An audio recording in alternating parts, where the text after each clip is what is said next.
S'il n'avait pas fait ce qu'il fait présentement, il aurait tourné dans le prochain James Bond, c'est sûr et certain. C'est la recette de Peter Simons, le gentleman de la ville de Québec. Peter, merci d'avoir accepté l'invitation. Bonjour Stéphane, merci pour l'invitation. Comment ça va? Ça va bien. Comment ça se passe? Il faut prendre ça une journée, une semaine à la fois. Si on ne peut pas regarder en arrière et c'est avec regret, puis on ne peut pas trop regarder en avant parce que l'inconnu, ça devient paniquant. J'avais le goût de te demander, c'est quoi la recette là présentement là, qui te donne un petit peu de chaleur? C'est quoi cette recette-là?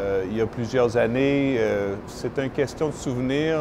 Elle est venue d'Italie il y a longtemps avec son mari. Cette maman italienne, elle m'a appris à cuisiner simplement, Oui. mais avec beaucoup de passion. Elle m'a appris aussi d'offrir son travail aux autres. On a ri, on a pleuré ensemble. Je l'ai aimé. Et donc, le risotto, pour moi, c'est évocatif. C'est tout ça, là? Oui, tout Ouais. ça, c'est une... La nourriture est quelque part une devise mnémonique. C'est quelque chose de physique qui nous rappelle facilement de certains souvenirs. C'est les souvenirs que j'ai de ma fille qui mangeait des pastas à 6 mois ou à 1 an. Je ne me souviens pas, elle était en pyjama. J'ai des images très claires. Donc, c'est réconfortant. Il faut avoir de la gratitude de ce qu'on a parce qu'on peut facilement se noyer dans le regret ou les choses qu'on manque et on est tous en manque, plus ou moins, chacun d'entre nous. Un manque émotionnel, oui, tout à fait. Tu sais, qu'on peut combler par la cuisine et par des recettes simples. Le futur va être bon. Oui. Merci beaucoup, Peter. Merci, Stéphane. Donc là, on va faire une recette de risotto aux champignons.